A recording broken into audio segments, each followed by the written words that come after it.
Ground floor 1078 square ഫീറ്റും porch 123 square ഫീറ്റും total 1201 square ഫീറ്റുള്ള പടിഞ്ഞാറ് അഭിമുഖമായിട്ടുള്ള ഒരു പ്ലാനിൻ്റെ ഡീറ്റെയിൽസാണ് ഇന്നത്തെ വീഡിയോയിൽ പറയുന്നത്. പ്ലാനിലേക്ക് വരുമ്പോൾ സിറ്റ് ഔട്ടിൻ്റെ അളവ് വരുന്നത് 360 സെൻറ്റിമീറ്ററും 150 സെൻറ്റിമീറ്ററുമാണ്. സിറ്റ് ഔട്ടിൽ നിന്ന് നേരെ ചെല്ലുന്നത് ലിവിങ് റൂമിലേക്കാണ്. ലിവിങ് റൂമിൻ്റെ സൈസ് 350 സെൻറ്റിമീറ്ററും 300 സെൻറ്റിമീറ്ററുമാണ്. ലിവിങ്ങിൽ നിന്നും അടുത്തത് ഡൈനിങ്ങിലേക്കാണ് ചെല്ലുന്നത്. ഡൈനിങ് റൂമിൻ്റെ സൈസ് 311 സെൻറ്റിമീറ്ററും 314 സെൻറ്റിമീറ്ററുമാണ്. ഡൈനിങ്ങിനോട് ചേർന്ന് തന്നെ സെപ്പറേറ്റ് ആയിട്ടാണ് സ്റ്റെയർ കേസ് നൽകിയിട്ടുള്ളത്. 2 ബെഡ്റൂമാണ് വരുന്നത്. ആദ്യത്തെ ബെഡ്റൂമിൻ്റെ സൈസ് 330 സെൻറ്റിമീറ്ററും 300 സെൻറ്റിമീറ്ററുമാണ്.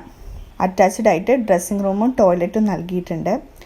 ഡ്രസ്സിംഗ് റൂമിൻ്റെ സൈസ് 150 സെൻറ്റിമീറ്ററും 100 സെൻറ്റിമീറ്ററുമാണ്. ടോയ്ലറ്റിൻ്റെ സൈസ് 150 സെൻറ്റിമീറ്ററും 190 സെൻറ്റിമീറ്ററുമാണ്. ഡൈനിങ്ങിനോട് ചേർന്നാണ് രണ്ടാമത്തെ ബെഡ്റൂം വരുന്നത്. ബെഡ്റൂമിൻ്റെ സൈസ് 300 സെൻറ്റിമീറ്ററും 360 സെൻറ്റിമീറ്ററുമാണ്.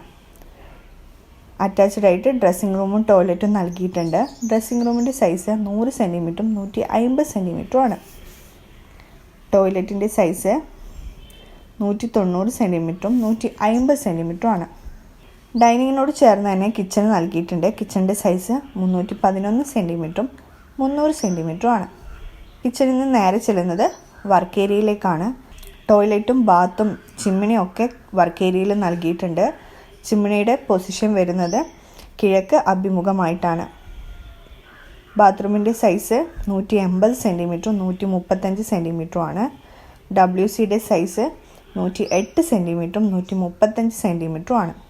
വർക്ക് ഏരിയയുടെ സൈസ് 428 സെൻറ്റിമീറ്ററും 149 സെൻറ്റിമീറ്ററുമാണ്. പോർച്ച് കൂടെ നൽകിയിട്ടുണ്ട് ഈ പ്ലാനിൽ. പോർച്ചിൻ്റെ സൈസ് 340 സെൻറ്റിമീറ്ററും 330 സെൻറ്റിമീറ്ററുമാണ്. അപ്പോൾ ഇത്രയാണ് ഈ പ്ലാനിൻ്റെ ഡീറ്റെയിൽസ് വരുന്നത്. താങ്ക്